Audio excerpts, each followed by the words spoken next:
세월호 사고 당시 대통령 최초 보고 시간을 조작했다는 문건이 발견된 가운데 자유한국당은 박 전 대통령의 구속 연장을 노린 청와대의 여론전이라고 반발하고 나섰습니다. 두 분 모시고 이야기 나눠보도록 하겠습니다. 김영주 전 더불어민주당 의원 그리고 김광덕 전 한국일보 정치부 장관과 함께 이슈 짚어보겠습니다. 안녕하십니까? 안녕하세요. 예, 안녕하세요. 김 의원님, 지금 세월호는 사실 우리 국민의 너무 아픈 과거고 그리고 그 당시 1분 1초가 정말 어느 때보다 너무 중요했던 그 순간인데 지금 이 문건을 보면 30분이나 그렇습니다. 늦춰서 보고서를 조작을 했다. 어떻게 해석을 해야 될까요? 우선은 결과적으로는 이제 짜 맞추기를 했다는 얘기인데요. 예. 결과적으로는 최초의 보고가 아마 해경에서 보고가 들어갔을 겁니다. 예. 국정원하고 해경이 청와대에 보고한 건 사실은 9시 이전이었을 걸로 보여집니다. 근데 실제로 그것이 이제 대통령까지 간 시각이 실제로 보면은 초기에서는 9시 반경으로 돼 있는데 네. 근데 실제적으로 대통령이 거기에 대한 피드백, 즉 실제적인 지시를 내린 것이 10시 15분경 이후이기 때문에 네. 그렇다면 국민들이 보시기에도 45분 동안은 뭐 했느냐, 어떤 지시 내리는 동안에 그런 이야기들이 상당히 본인들이 보기에도 좀 낯뜨거운 부분이다. 예. 청와대나 말하자면 청문회 과정에서 문제가 될 수 있기 때문에 그런 의미에서 그걸 추후에 말하자면 10시에 보고를 받고 이 15분 뒤에 바로 지시를 내렸다. 이런 어떤 짜맞추기식 얘기를 하고 있다고 보여지는데 전체적으로 놓고 보면 저는 그것 자체도 사실은 9시 반, 10시 이렇게 한 것 자체도 과연 무엇이 진짜고 무엇이 가짜인지 사실은 알 수 없다. 왜냐하면 대통령께서의 그 누누이 우리가 계속 얘기했던 7시간의 행적 부분이 명쾌하게 밝혀진 게 없었기 때문에 실제적으로는 8시 반 제가 듣기로도 어떤 보고가 와서 위기 상황이 되면은 청와대 내에 한 100명 정도의 핵심 사람들한테는 마치 우리가 뭐 문자 메시지 보내듯이 긴급 타진이 된대요. 이제 그런 부분에 대한 답이 계속 없었던 것이거든요. 이제 그런 부분까지 포함되기 때문에 단순히 9시 반에서 10시로 옮겼다는 것보다 더 깊이 있는 문제가 분명히 그 당일날 있었다고 보여집니다. 알겠습니다. 사실 뭐 이 세월호 이후 7시간 이 부분에 대해서는 이야기를 해도 끝이 없을 텐데 일단 이 문건에 대해서만 좀 여쭤보면 상식적으로 쉽게 납득하기 어려운 상황입니다. 이 문건이 진짜라면 어떻게 보십니까? 네, 그렇죠. 이제 청와대 이 문건이 이 시간이 예를 들어서 이제 뭐 수정되고 그게 조작이 됐다면 엄청난 문제인 거죠. 그게 사실이라면 진짜 국기문란이고 진짜 그야말로 어저께 청와대 비서실에서 말한 것처럼 참담한 국정농단의 표본인데 근데 이제 이거에 대해서는 7시간 전체가 지금 약간 안개 속에 가려져 있는 그동안 청와대가 밝혔습니다만은 그 전체적으로 보면 진위 여부가 조금 정확하게 규명이 안 된 수사를 통해 정확하게 규명이 안 된 측면이 있기 때문에 진짜 뭐가 옳은 건데 뭐를 이렇게 고친 건지 이게 좀 약간 불확실한 측면이 있어요. 근데 이제 어제 청와대 말 맞다나 원래 보고 시간이 9시 30분이었는데 10시로 일단 보고 시간을 수정한 것이 사실이라면 일단 이런 측면을 생각할 수가 있으면 일단 대통령의 첫 지시가 내려진 게 10시 15분으로 지금 현재 밝혀졌는데 그렇게 밝혔는데 9시 30분에 보고를 받은 뒤에 10시 15분에 첫 지시를 했다면 45분 동안 과연 뭐를 했느냐. 그때 지시가 보면 인명 사고가 전혀 없도록 하고 구조에 최선을 다하고 이런 간단한 지시거든요. 몇 가지 한 두세 가지 이렇게 지시가 있었는데 그러면 45분 동안 늑장 대응을 했다는 이야기가 나올 수 있기 때문에 10시에 보고를 받은 거로 하면 그게 이제 그렇게 하면은 15분 만에 지시가 내려간 거니까 어떻든 이게 이 시간이 조작이 됐거나 이렇게 수정이 된 거라면 그런 측면을 고려하지 않았느냐. 그러나 어떻든 보고 시간이 9시 반이 맞는 건지 10시가 맞는 건지 아니면 다른 시간인지는 수사 의뢰를 이제 한다니까 수사 의뢰를 통해서 전반적인 이 진실을 한번 다시 규명해 볼 필요가 있다. 저는 이렇게 생각합니다. 그리고 아까 해경 보고 시간 이야기했는데 해경 보고 시간은 현재 밝혀진 거로는 9시 33분에 청와대 첫 보고가 이루어진 거로 좀 나오고 있어서 이런 것까지 포함해서 전반적인 거를 진실을 이번 수사 의뢰를 계기로 한번 진실을 규명해야 되겠다 이렇게 생각이 듭니다. 알겠습니다. 이 한 가지 더 밝혀진 것이 이제 김기춘 당시 실장이 또 조작을 했죠. 재난 컨트롤 타워가 아니다 맞다 이 부분에 대해서 역시 면피성으로 조작을 한 게 아니냐 이런 정황이 지금 상당히 짙은데 어떻게 보십니까? 네, 기본적으로 이제 대통령 훈령 3.18이라고 하는 부분에 있어서 예. 그래가지고 그 동안에 이제 이전 정부가 했었던 어떤 재난안전의 컨트롤 타워를 말하자면 청와대가 집중해 갖고 있지 않았습니까? 이제 예. 그런 부분에 대해서 실제로 행안부하고 청와대하고 그 안보 문제하고 일반적인 재난하고를 구분하는 그런 논리가 있었던 것이고 그런 부분에 대한 어떤 그 변경을 하려 그러면 실제적으로 법제처의 검토를 해야 되는데 예. 그런 부분이 생략돼 있는 것이죠. 이제 그렇다면 실제적으로 법적인 어떤 부분까지 위반하게 되는 어떤 상황이 되는 것이고 매우 자의적으로 국가적 공권력을 어떤 법 위에서 말하자면 운영하고 지시를 내리고 또 김관진 안보실장이라든지 김장수 그 이후에 했던 실장이라든지 예. 이런 분들이 그런 부분에 대해서 큰 문제의식을 갖지 못했다는 것도 사실 같이 검토돼야 될 문제인 것 같습니다.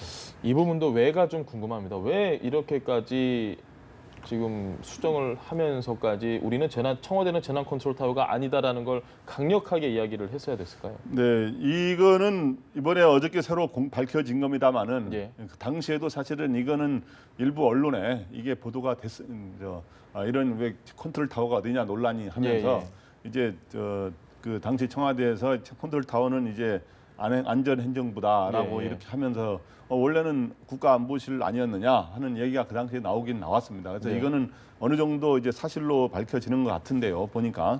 근데 이거는 분명히 법을 위반한 거죠. 당시에 이거는 이제 2014년 4월에 세월호 사건 참사가 있었고, 네. 그다음에 7월에 이거를 이제 컨트롤 타워를 바꾸는 대통령령 위기 관리 지침 대통령령으로 된 건데 이거를 이제 바꾼 건데 그거를 국가 위기 상황에 종합 컨트롤 타워를 예.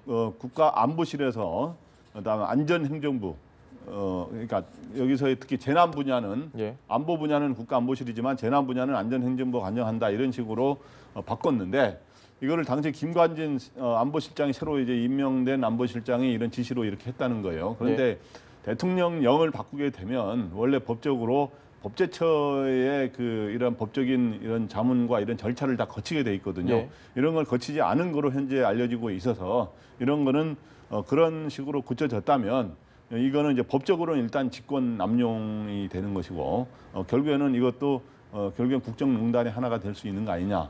결과적으로는 청와대 책임론을 피하기 위한 사회 약방문적인 어쩔 수 없는 그런 처방이라고 보고 예. 저는 그런 부분들이 조직적으로 있었다라고 하는 것은 사실은 한편으로 뭔가 큰 걸 은폐하고자 하는 어떤 그런 기도가 저는 있다고 의심할 수밖에 없을 것 같아요. 예. 전체적인 기록이라든지 실제적으로 누군가 이걸 따져 물었을 때 책임 공방을 했을 때 국가안보실이나 비서실장이 직접 그 청와대가 엄청나게 넓은 공간도 아닌 거 아닙니까? 사실 대통령이 어쨌든 청와대 안에 계셨다 그러면 예. 그렇게 오후 4시, 5시나 돼서 현장을 가서 독려하는 이제 그런 일이 있을 수 없는 거 아니겠습니까? 누가 봐도 이제 그런 부분에 대한 어떤 말하자면 어떤 불법성에 대한 공포감들이 사실은 제도적으로 추후에 예. 실제 시기적으로 보면 뒤잖아요, 그게. 그 전에 그런 일이 있어서 만약에 원래 이게 이 세월호 사건이 있기 전에 이게 재난 부분은 행안부로 안행부로 갔었다 예. 그러면 그거는 처음부터 그게 맞는 얘기일 수가 있는데 이미 그런 일이 저지러지고 난 다음에 억지로 그걸 만들어 놔서 안행부가 책임지라 이런 거 하는 것은 사실 꼬리 자르기에 불과한 것이죠. 어쨌든 요거는 예. 말씀하신 것처럼 청와대가 세월호 참사 이후에 사후에 분명하게 자기네들의 책임을 청와대 책임을 좀 세월호로 인해서 워낙 청와대에 대한 비판 여론이 높지 않았습니까? 예. 당시에 박 대통령과 청와대에 대한 그렇기 때문에 그런 책임을 덜기 위해서 그 이후로도 또 사고가 또 날 수도 갔을 가능성도 있기 때문에 이걸 덜기 위해서 이런 충분한 법적 절차를 거치지 않고 이렇게 위기관리 지침을 바꿨다 하는 예. 거는 어떤 사실로 어느 정도 드러나는 것 같습니다. 어쨌든 이거는 책임을 완화한 거예요. 근데 아까 정화 대통령 보고가 과연 9시 30분이 맞느냐, 10시가 맞느냐에 대해서는 아까도 제가 얘기한 것처럼 좀 더 수사를 통해서 진실을 규명해 봐야 될 것 같고 이제 이런 이야기는 있습니다. 당시 청와대 측에서 해명한 거는 아까 이제 현재 청와대에서는 이거는 완전히 조작한 거다 이렇게 하는 거지만 당시 청와대 측에서는 당시 1차 보고서를 9시 30분쯤에 최초 보고서를 작성했는데 정보가 부족해서 더 보완해서 보고하느라고 10시에 보고가 이루어졌다 이렇게 주장을 하고 있습니다. 예. 근데 이제 이게 뭐 사실인지 아닌지는 봐야 되겠고 또 하나는 당시에 그 보고서가 바로 온라인으로 보고가 되는 게 아니라 뭐 자전거로 인해 가지고 바로 뭐 대통령이 어디에 이해가 잘 안 됐습니다. 예. 뭐 근데 사실은 본관과- 더 예. 심각한 건 10시 15분에 대통령께서 지시를 내렸는데 예. 그것을 청와대 당시로 보면 대변인이 브리핑을 한 거예요. 직접 카메라 나온 게 앞에서 아니죠. 대통령이 예, 예. 한 게 아니고 해경한테 대통령이 전화를 거셨는데 해경 뭐 무슨 본부장이 없어서 청장이 없어서 잘 하라고 전해라고 대통령께서 말씀하셨다. 이렇게 보고를 그 당시에 하거든. 그거 자체도 과연 10시 15분에 대통령이 직접 하셨냐는 것까지도 저는 문제가 될 수도 있다고 보는 거예요. 이게 사실 그 탄핵 과정에서 헌법재판소에도 상당히 많은 증인들과 그다음에 여러 가지 증거들, 자료를 요청을 했는데 끝까지 내놓지 않은 자료들이 좀 많다라고 언론에도 많이 나왔지 않습니까? 근데 아마 세월호 관련해서 다시 좀 논란이 되지 않을까 싶은데 반면에 야당, 지금 한국당은 이건 정치 공작이다라고 이야기를 하고 있습니다. 이 시점에 왜 굳이 이 얘기를 다시 하느냐? 이건 어떻게 좀 해석을 해야 될까요?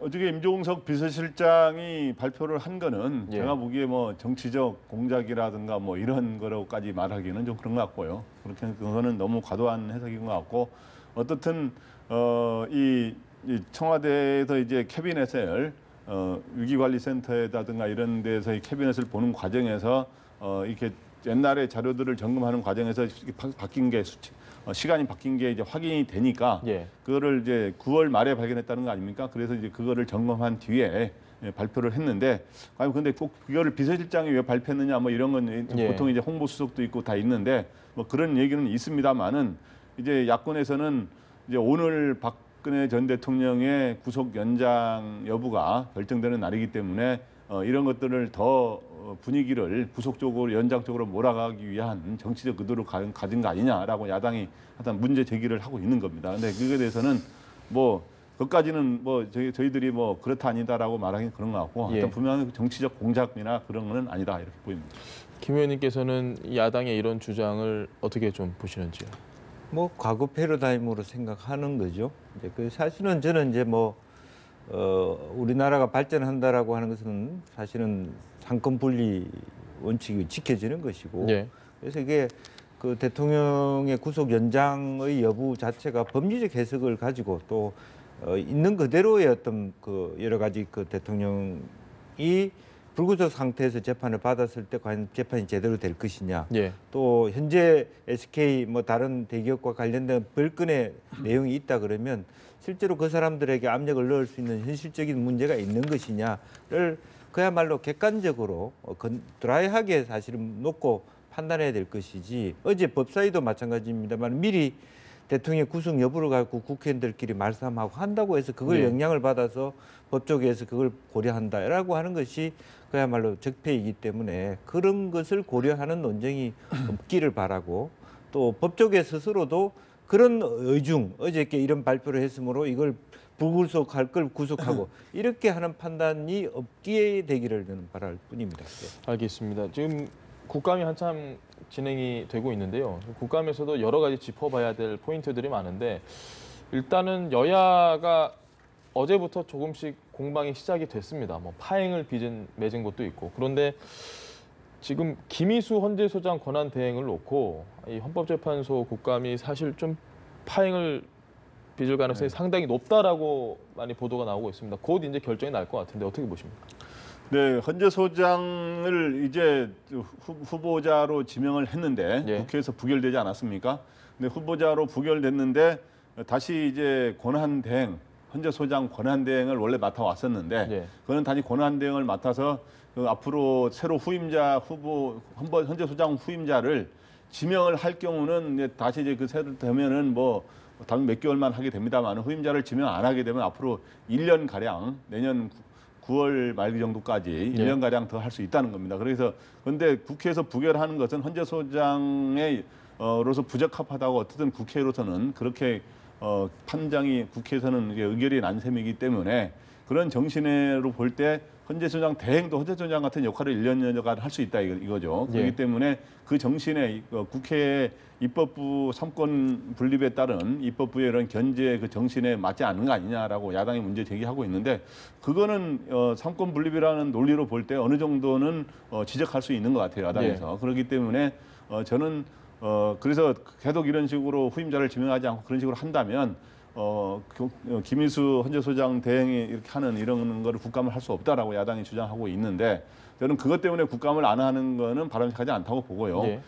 대통령께서 이번에 부결이 됐기 때문에 정당 법에 따라서 헌재소장 후보자의 후임을 다시 지명을 해가지고 국회에 또 인사청문회를 거치는 게 네. 그런 정상적 절차를 거치는 게 헌법 원칙에 맞다 이렇게 생각됩니다. 후임자를 지명을 하되 국감은 그대로 진행이 돼야 된다. 예, 뭐 기본적으로 이제 그 좀 보완을 하자면 예. 이것은 이제 청와대가 보기에는 이제 헌재소장을 임명하는 데 대한 법리적 모호성이 있다 그렇게 보는 것이거든요. 그것은 뭐냐 하면 실제적으로 보면 이제 이 새로운 헌재소장이 임명됐을 때 잔여 임기만 할 경우들이 존재하는 것이고 그렇다면 새로 임명을 한다 하면 전혀 새로 들어온 이유정 재판관 이후에 새로 들어온 재판관이 예. 앞에 있는 말하자면 팔명을 제끼고 소장이 되는 그런 이제 정말 현실적으로 운영에 있어서 어려움들이 있는 것이고 어떻게 보면 정치권이 지나치게 정치적으로 해석한 거 아니냐. 왜냐하면 차석이 제가 보기에는 법리적으로 보면 법을 고쳐서라도 그냥 차석이 호선돼서 헌재소장을 하는 게 좋겠다 그런 거죠. 만약에 지금 현재 차석이 된 분을 말하자면 국회에서 소장 헌재 재판관이라고 하는 지위를 가지신 분 중에 예. 누구나 다 소장이 될 수 있는 것에도 불구하고 그렇다면 또 그 다음 된 분을 또 부결시키고 그런 과정이 있어야 되느냐 하는 부분이 있기 때문에 좀 더 명쾌하게 청와대하고 국회가 같이 머리를 헤아려서 헌재소장을 어떤 식으로 뽑는 것에 대한 룰 조절이 필요하다는 거고요. 예. 그 조율이 필요한 다음에 바로 그걸 가지고 현재 청와대가 말하자면 내년 9월까지 그대로 두겠다는 것이 아니라 그게 정리되면 바로 그 새로운 법리에 따라서 후임자를 내겠다라고 하는 것이거든요. 예. 가령 문재인 정부에서 전혀 대도 안 하는 뭐 제일 마지막에 오신 분들을 억지로 소장을 만들었다라면 사실 정치권이 그걸 부결시킨 것이라면 달게 받아야 되는데 너무 지나치게 했었겠다. 왜냐하면 차석을 그냥 소장시켜주는 게 너무 당연한 것인데 예. 그런 부분에 있어서 과연 이제 정치 말하자면 국회의 건의를 말하자면 청와대가 무시했다고 얘기할 수 있는 것인지 물론 이제 국회의 뜻을 존중한 거는 맞습니다만은 법적인 문제에서는 좀 공백을 메꿔야 되는 문제도 있다 저는 그렇게 알겠습니다. 이건 하나 꼭 좀 여쭤보고 싶은 게 있습니다, 부장님. 아마 시청자분들도 이 세월호 관련해서 문건이 조작된 보도를 봤을 때 이게 정말 문제가 있다라고 느끼시는 분도 계실 거고 야당 측 주장대로 이건 좀 너무 정치 보복, 정치 공작 같은 느낌도 난다라고 생각하시는 분도 계실 겁니다. 이 기준을 어디에 둬야 된다고 보십니까? 여기까지는 분명히 잘못된 건 바로 잡되 이건 너무 정치적으로 이용을 하는 게 아니냐. 이 기준이 어디에 있다고 보십니까? 저는 그 세월호에 지금 7시간 논란이 되는 예. 대통령의 이제 행적이 분명하지 않았던 걸로 논란이 되는 7시간 또 이번에 9시 30분 보고가 된다면 7시간 반이 된다는 예. 말도 있는데 이거에 대해서는 특검에서도 어느 정도 조사가 이루어졌고 그 당시 헌재도 이제 자료를 제출했습니다. 헌재는 뭐 조사하는 기관은 아니지 않습니까? 근데 이거에 대해서는 어떻든 역사적으로 굉장히 우리의 아픈 중요한 그러한 일이었고 참사고 다시는 이런 게 반복돼서는 안 되는 거기 때문에 그 교훈을 삼기 위해서라도 대통령의 뭐 지금 박근혜 전 대통령의 이단 형사적 책임을 묻는 걸 차원을 떠나서라도 이거는 반드시 진실을 한번 규명해야 된다. 그래서 역사의 좋은 교훈으로 다시는 반면 교사로 삼을 수 있도록 이렇게 해야 된다라고 해서 지금이라도 여기를 조사할 수 있는 방법은 검찰 수사가 있고 이번에 검찰의 수사 의뢰하지 않습니까? 이거를 그러니까 검찰에서 수사를 하는 방법도 있고 또 하나는 이런 식으로 좀 특조위에서 하기로 했었는데 이거를 당시 막아서 제대로 못했다는 거 아닙니까? 특조위라든가 국회 차원이라든가 이런 데서 어떻든 어디선가 분명하게 규명할 필요가 있다 생각합니다. 알겠습니다. 이야기를 좀 길게 하고 싶지만 오늘은 시간 관계상 여기까지 이야기를 하겠습니다. 지금까지 김영주 전 더불어민주당 의원 그리고 김광덕 전 한국일보 정치부장과 이야기 나눴습니다. 두 분 말씀 고맙습니다.